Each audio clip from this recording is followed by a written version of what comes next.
I'm doing a whole bunch of work to my van, getting it road ready. I just replaced the steering pump and all the steering lines, new pulleys and belt, flushed the cooling system, new hoses. Now I'm just going to give it a general tune-up. I got new plugs, an air filter, I'm going to clean the throttle body, and replace a vacuum hose. And oddly enough, this van has no fuel filter. I guess that's a thing now with newer vehicles. But this video is just me giving my van a tune-up basically. I'm going to show you how to change the plugs.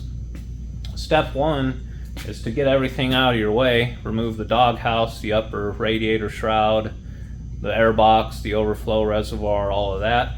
I made a separate video on just that. So if you are watching this as kind of a how-to change your plugs and stuff on a Chevy or GMC van, check out that video. It's on the playlist of how to work on a Chevy van.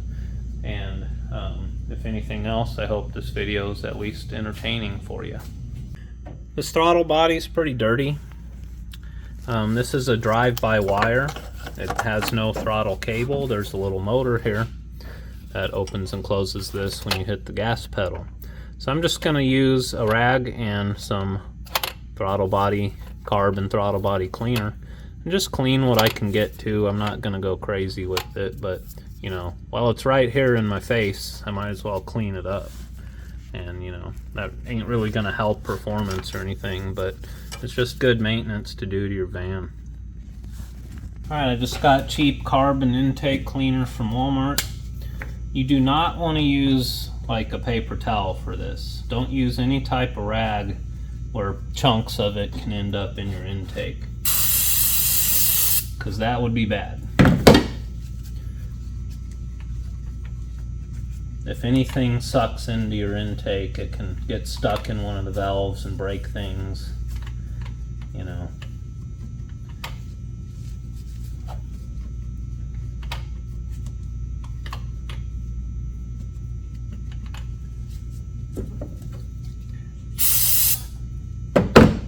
The reason these intakes get so dirty on the inside is because of what's called a PCV valve, positive crankcase ventilation. Basically, as your pistons are moving up and down, your crankshaft's spinning around, it creates pressure in the crankcase, and then all the oil particles and whatever combustion gases and byproducts of your engine running gets past the piston rings and stuff, ends up in your crankcase. That pressure has to go somewhere. So on older vehicles, it used to just be like a breather on your valve cover with like a tube that came out. But on modern vehicles, it's kind of built into the intake. So your PCV valve lets that crankcase pressure back into your intake. That reduces any emissions or, you know, crap getting into the atmosphere. But it also makes the inside of your intake super filthy.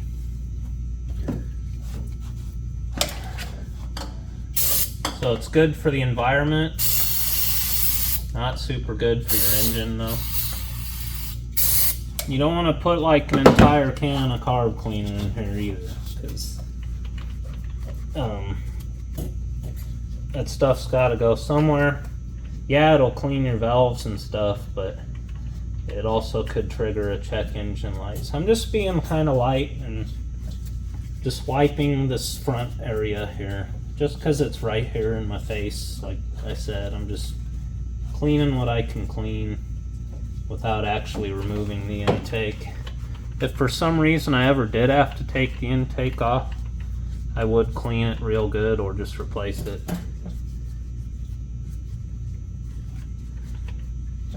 Typically they revise things like that over the years. They improve on the design of it. So if you got to pull your intake plenum off, you might as well get like a Dorman replacement one, because they're plastic for one. So like, you might as well, you know. That's what I've done to like my Buick and stuff.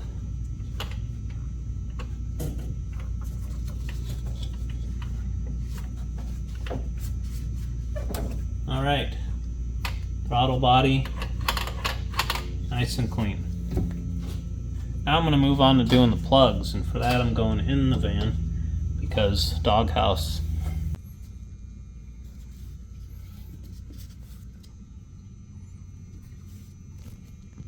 This is called a spark plug socket. There's two differences between this and a regular socket. One, it's got these flats on it, so if you're in a tight space you can put a wrench on it. And the other thing is it has a rubber ring inside of it, like a little rubber insert, and that does two things. One, it keeps you from dropping the plug, and it also kind of protects the porcelain of the plug. You can check the gap on your spark plugs using a tool like this, and you just put it in there and you turn it till it gets tight, and then you look at the reading. But with modern vehicles with high energy ignition coils and stuff, and fuel injection and computer controlled everything, it's not that big of a deal. But one thing you do want to look at is just make sure that the grounding strap is not smashed into the electrode. You want to make sure there is a gap there. I'm going to remove the plugs and then put the new ones in, because these are individual coils per plug, so I don't have to like remember where the wires go. If you have a distributor, you want to do one at a time so you don't mix them up. But I'll pull them all out and look at them, and I'll show you what they look like. I expect that they're all going to look the same and be fine. But if you pull one out and it's like super oily or looks not right, that's an indicator of an issue with your engine. So hopefully we don't find anything like that. I think we're going to be alright. They actually make special pliers to remove spark plug boots with. They're like, they have little rubber things on them and stuff, but with the boot though, you want to just pull on the boot itself. Don't pull on the wire. So like grab this part and don't kind of smash the heat shield like I just did. I'm using AC Delco Iridium plugs. That's the original equipment. You can use whatever spark plug you like though. People are pretty specific on what plugs they like, but I've had the best luck with these AC Delco Iridiums, and I change my plugs every like 2 years. With the amount of driving I do, that's about how long they last. If you're like a drag racer, you change them every pass, but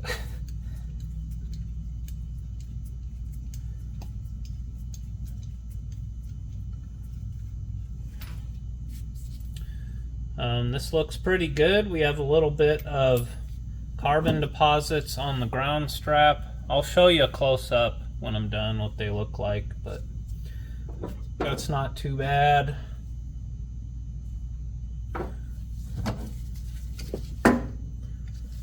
And no, you're not supposed to use channel locks to pull your spark plug boots. That's what I got with me.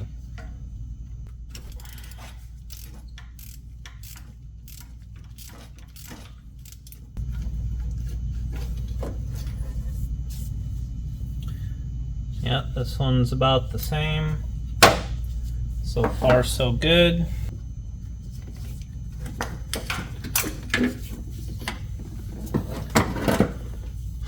Might get an extension for these front ones. Just a little.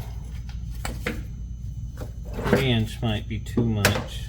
Oh, maybe not.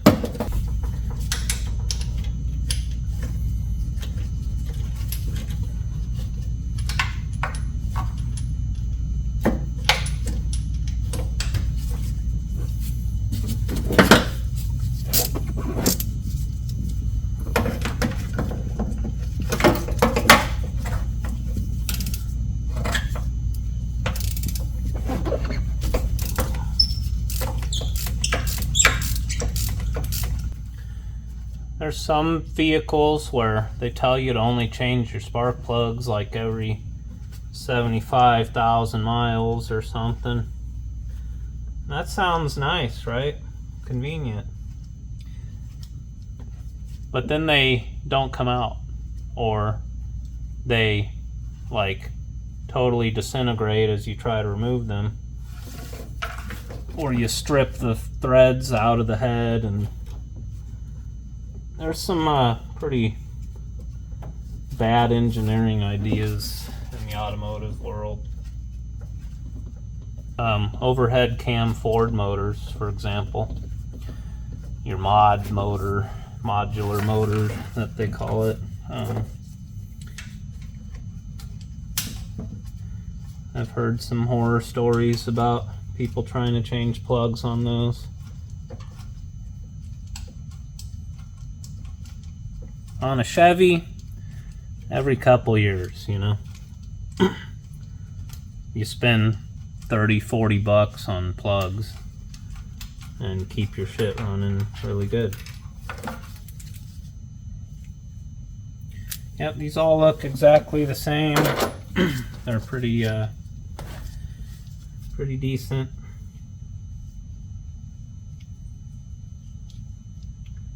I can tell they've been in there for a few years. And they're probably the exact same plugs that I bought. 41-110, I think that is. This one, it's like the opposite of working on a normal vehicle, because the front one's the hard one to get to. I wonder if I can do it from the... Yeah, I'll try to do it from back here.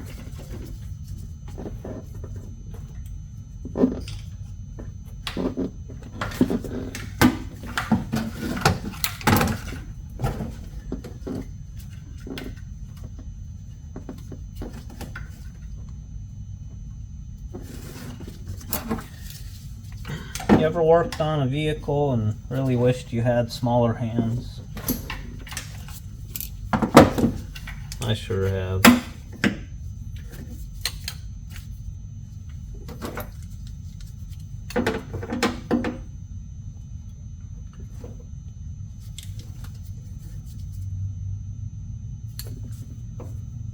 I think my wire came apart.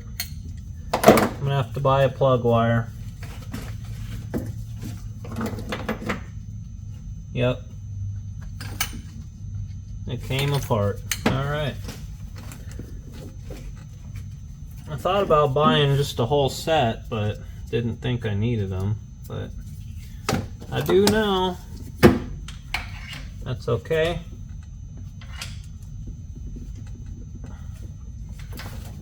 Yeah, the end of the wire ripped right out. Oh well. Go see my friends at O'Reilly today. You see that 799 right there? These are some of the best flowing, most desirable cathedral port LS heads. The L20 is a pretty good engine. It's the same as the 5.3, but it has a shorter stroke. So it's the same bore size as your 5.3.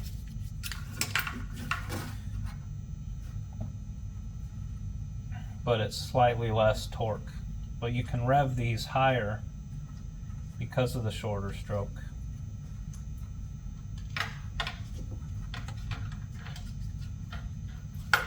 But I think the only point of them being smaller is fuel economy. Alright, so we're half done. I'm going to get the other side out and then I'll show them all to you.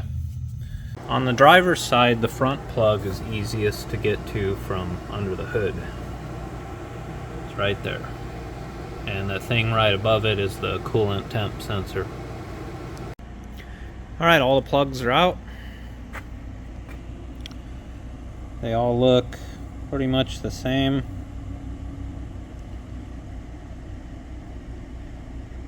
See that little bit of white on the grounding strap? That's like carbon deposits.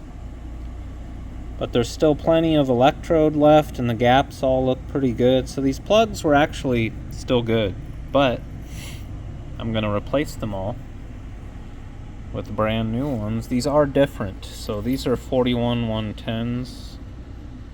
And these are 41 162s. The 41 is the heat range. So it's heat range 4. If your plugs start with like a 6 or something like that, that's the heat range. And it's just how much spark there is. I don't really understand it, but there are different heat ranges for spark plugs. And I'm gonna put these in and then go buy new wires. And I'm going to save some of my old wires and keep them with me on the road, just like I'm saving my old belt, just for emergencies. If one of these got chewed up by a rat or something, or burnt up somehow or broke, then I would be able to get to a parts store, you know. And I haven't done it yet, but I intend on purchasing one spare coil to keep with me as well.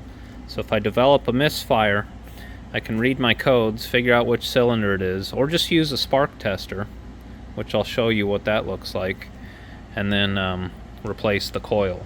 This is a spark tester. It's basically you put it in line with the spark plug wire, and it's got a little light bulb in it.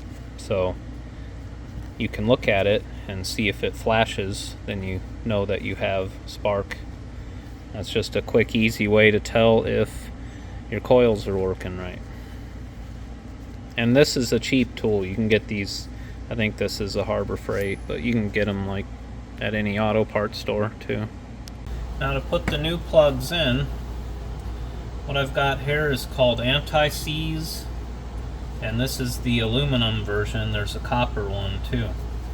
And the reason you use this is because these heads are aluminum, and aluminum is a softer metal than steel or iron, but the spark plug is steel. So you put just the tiniest little amount on there, not a ton, and what that does is just makes sure that the plug will come back out and not gall up the threads on the head. You want to make sure you don't get it on the end of the plug, and because the spark plug grounds, like it has to ground out to the engine, that's how it works. And then you can take your plug socket like that, and you always start your plugs by hand. Like, never just go right for the wrench, because you can cross thread them. I like to just screw them in by hand as far as it'll go, or as far as my fingers are strong enough to do. And it should thread easily, you know, unless something's wrong with your engine or somebody butchered it before you. And then when you get to the end, you just snug them up. You don't have to go super tight with them. Make sure they're snug so they're not loose, otherwise you'll have a problem. But just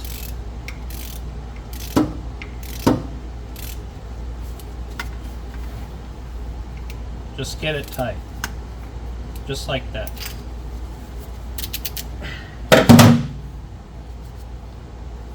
So they have a tapered seat on them. Some spark plugs have a crush washer.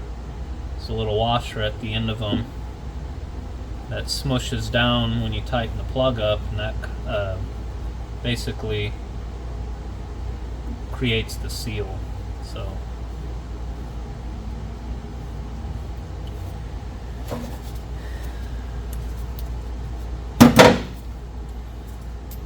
with this doghouse setup here, it's actually really easy to change the plugs on these vans. This is a lot easier than some vehicles. Well, than most vehicles, I should say. Another thing you want to be careful of is when you're going to put the plug in, Just make sure you don't bang it into something and smash that grounding strap down. You want to kind of be gentle as you're putting them in. If you have like a dual overhead cam engine where the plugs go in on top of the valve cover, you definitely want a spark plug socket that's going to hold that plug, because if you try to drop it down in that hole and it doesn't land just right, you can smash that grounding strap and then you'll have a misfire. Ask me how I know that.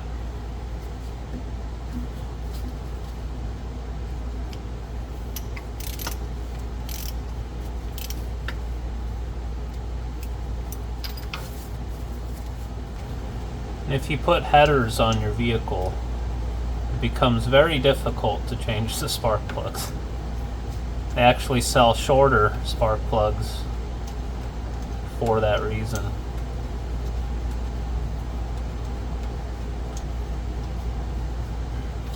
See, I'm just getting it as tight as I can with my fingers before I come in and just snug it up with the ratchet.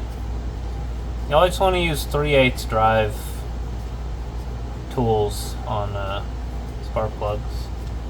Don't get the friggin' breaker bar out, you know.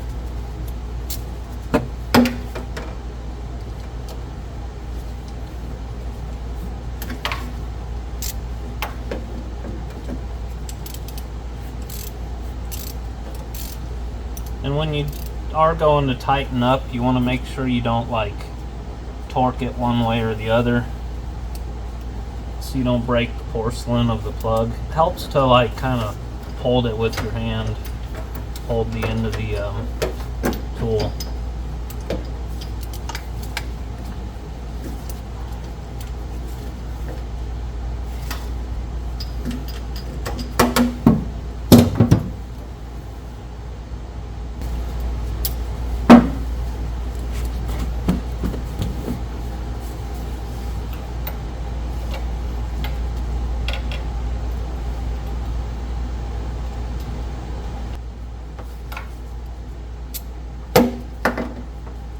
Now it's very possible with the mileage of this van that this is only the second time these spark plugs have ever been changed. I don't think they're original because they looked too good to be 14 years old, but I'm going to do the other side and then go buy some plug wires, and I'm going to clean up my engine a little bit because, you know, it's dirty. And then get the new wires on and replace this vacuum hose.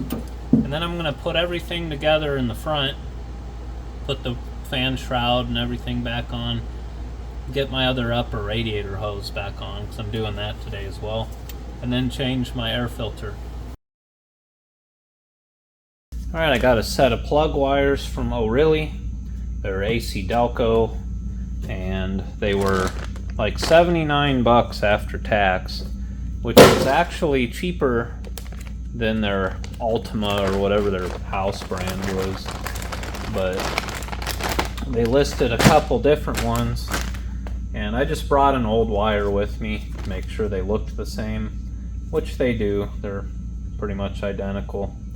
So I'm going to take the heat shields off of the old wires and put them on the new ones, and then snap them in one at a time.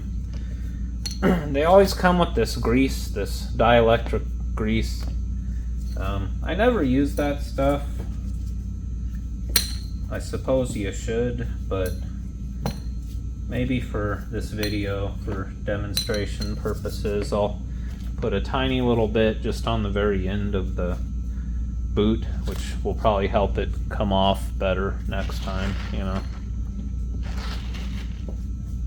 It says don't eat it. You're probably supposed to put this on the plug, but it's a non-conductive grease, so if you put too much, you're actually hurting the conductivity of the connection. I mean, you know, in theory. But we'll lube it up a little bit here. This dielectric grease.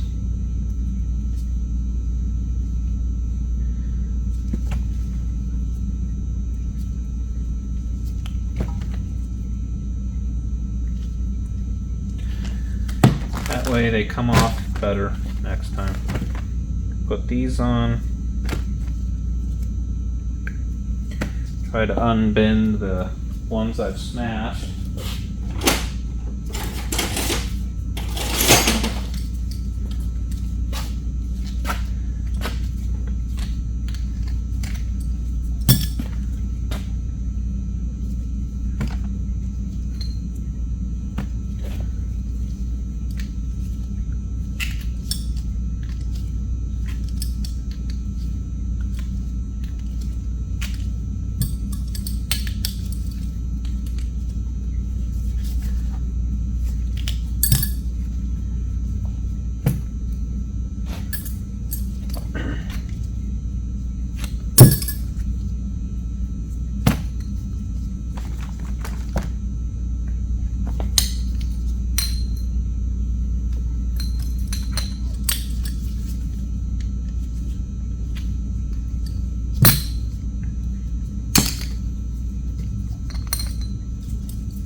Alright, we'll go pop these on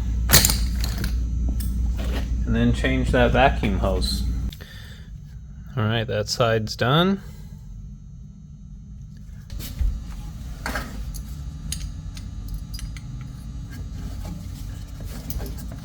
You'll kind of feel a click when you push them on, knowing that they're on.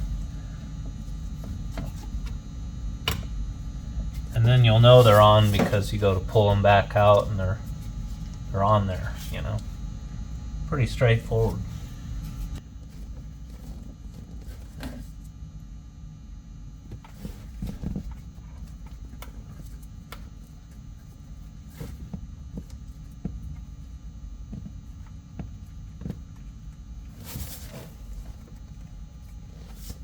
Alright, now I'm going to replace this vacuum hose. If you watched my inspection video, I found a pretty much disintegrated hose here. And all I had at the time was some vinyl tubing, which is not proper.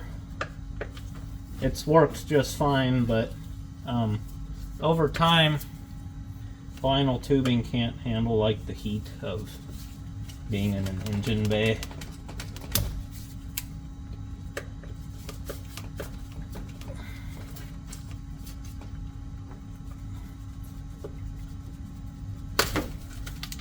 So what I got is 7/32 vacuum tubing, which is what the original size was. Kind of odd. I don't know why it wouldn't just be 1/4 inch, but that's what it wanted. So I'm going to run this up and attach it to the other side. And then zip tie it to this, which is the transmission dipstick tube. Seems like a good spot for it. Keep it up away from the heat and all that.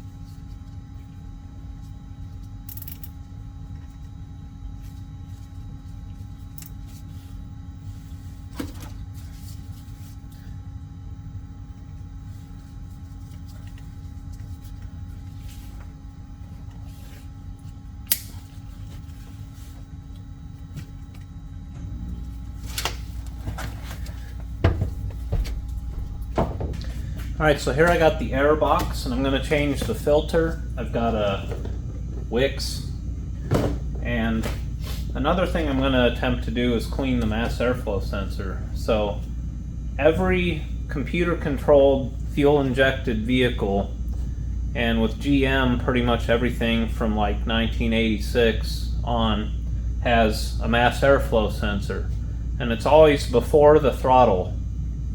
And what that does is tells the computer how much air is being sucked into the engine, and that's how it knows how much fuel to deliver and all of that. And on these vans, they have a combination mass airflow sensor and intake air temp sensor. It's like an all-in-one deal. Most other vehicles have like a separate little temp sensor too. But I'm just going to take this apart and see if I can clean this. They always have like a inlet screen on them. But basically what it is it's like a little heated wire. It's like the filament in a light bulb, basically.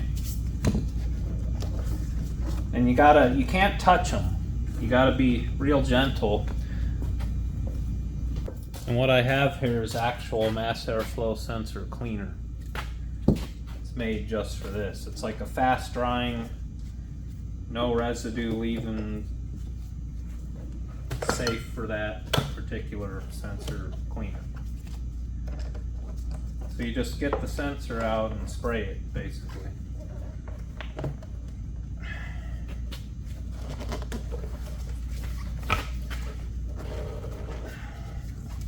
But first I need to look at this thing and see if it's even possible to do that. Because, with it being, just depending on how it's designed, if I can even get this thing apart.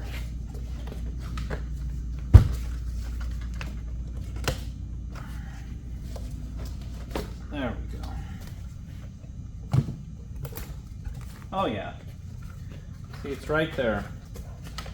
There's basically, it looks like the filaments on a light bulb. I'll do a close-up shot so you can see what I'm actually looking at here. I'm going to remove it, I think, so I can kind of spray the other side too. It's just 3 10mm bolts. These things are usually pretty expensive too, so you definitely want to be careful with them. But when they go bad, they make your vehicle run like total dog crap.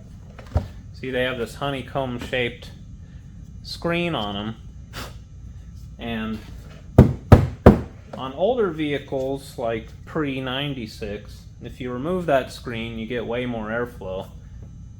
Like a catalytic converter, if you get that out of there, you're really letting your engine breathe. But you want to leave it on, especially in a newer vehicle like these vans, because what it does is it directs the air, it straightens out the air as it passes over this mass air sensor. That way you get a more accurate reading with the sensor itself. So you just take your mass air sensor cleaner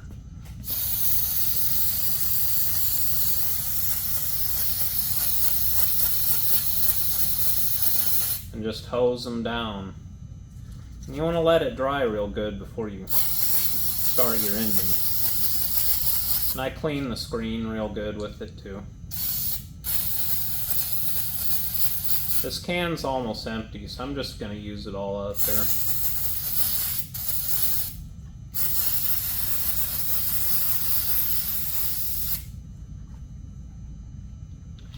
So we'll let that dry while I clean the air box out and change the air filter.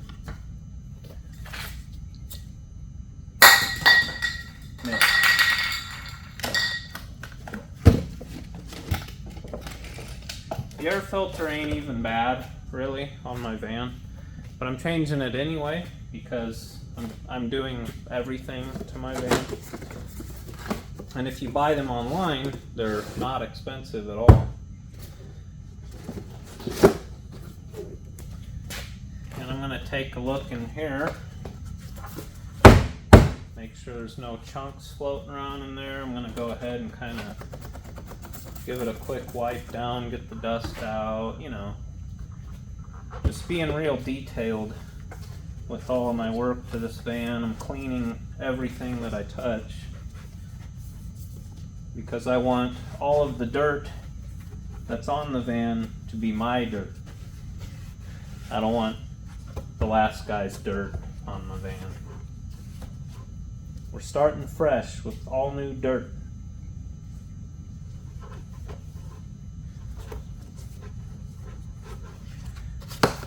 All the air for your engine comes in right here. These three little passages. And it sucks it in right below the hood, right on the front.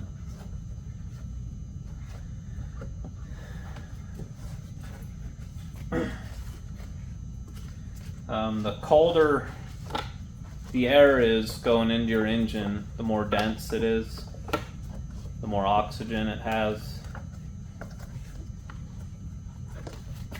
So that's why all car intakes pull air from like the fender or the cowl or somewhere outside of the engine bay.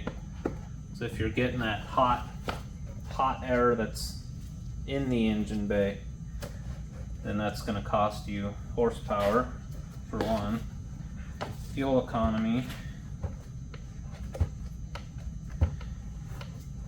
So what the computer will do is it'll retard the timing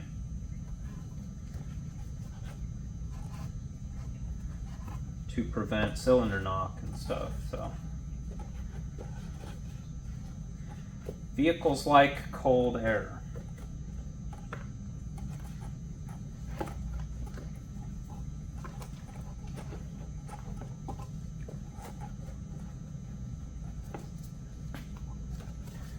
Okay, I'm going to put this sensor back on. Yeah, it's already pretty much dry. And try to remember which way it went. Pretty sure it was just like this.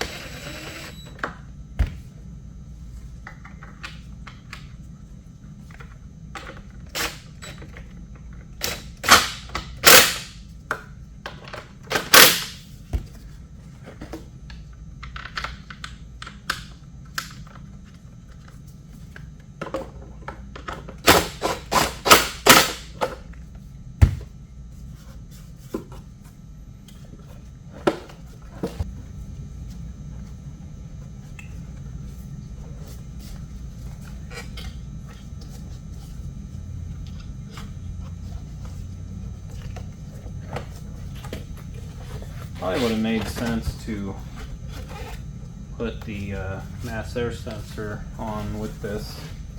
This piece looks separate, but I don't see how it comes off.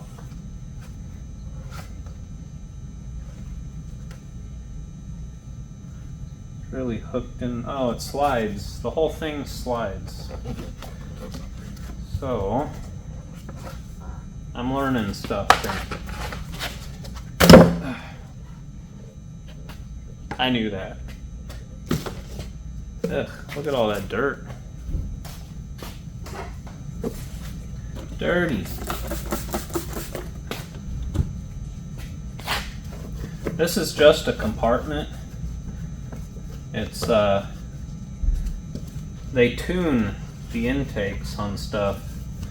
It's like these little extra chambers and crap are either just for noise, or they actually change like the velocity of the air going into your engine. They tune them. So all the weird funky stuff on your air intake has a purpose, you know.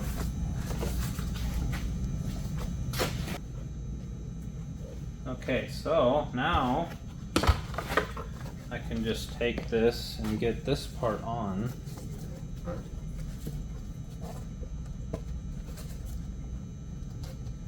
And then I can slide it all together.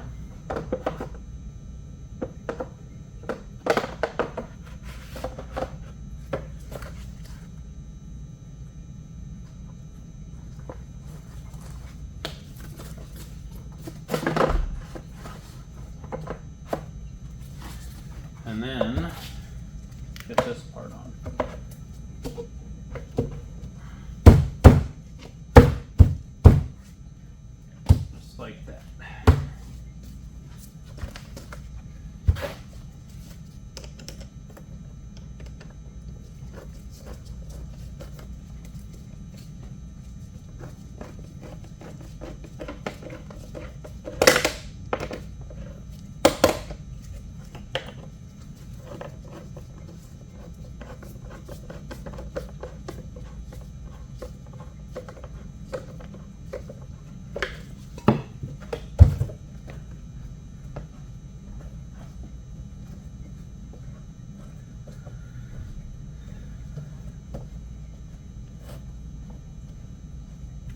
Alright, now we put our brand new air filter in here.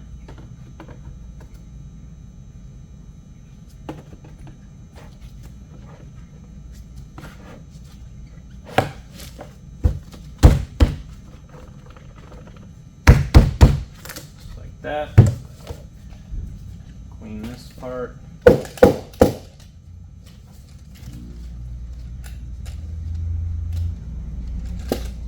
This little guy here is so water can get out, you know. If you drive through a lot of rain or something and it somehow accumulates in your air box. And that goes down. It says top, you know, right there. You line up your two arrows just like that. Clip it together.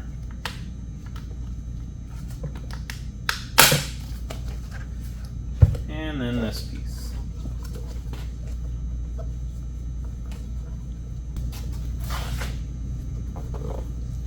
Make sure that's nice and clean. You want everything beyond the air filter to be super clean, so no chunks of nothing get sucked up in your engine. That would be pretty bad. And there's an arrow that says engine. It's pretty obvious which way that goes. I'm gonna leave this loose till I get it all installed in the van. Another thing I bought for my van to go with all this other tune-up kind of stuff is wiper blades. Wipers are usually pretty easy. If you just turn them this way, you can pretty much break them off of there. I'm going to try to not break mine because they're actually not bad. So I want to save them for if one of my new wipers breaks, I'll have them available to me. So basically, the end of the wiper arm is a hook like that. Some vehicles it's a stud, like my Buick, but you just kind of go that way with it. And then the new ones,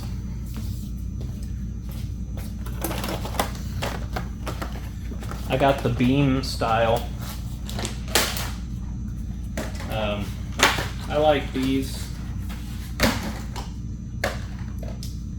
These are the Anco contours, but if you look at it, it only goes on one way. But you come up on that hook and snap. That's it.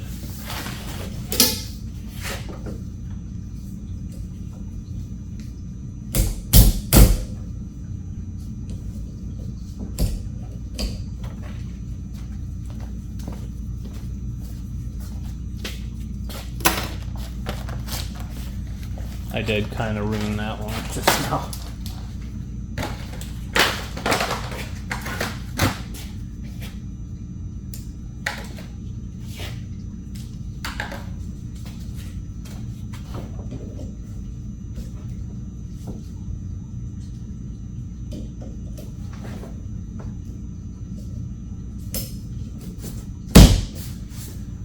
Alright, that's it. That's just a little tune-up video. I'm doing all kinds of work to the van right now. So I just replaced my steering pump, my steering lines, my radiator hoses. I flushed the cooling system.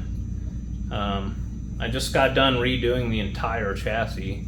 I'm just doing a ton of work to this van. So the next thing I'm gonna do is a transmission service, which will be a whole another video of its own. So thanks for watching, and I will see you on the next video. Have a good one.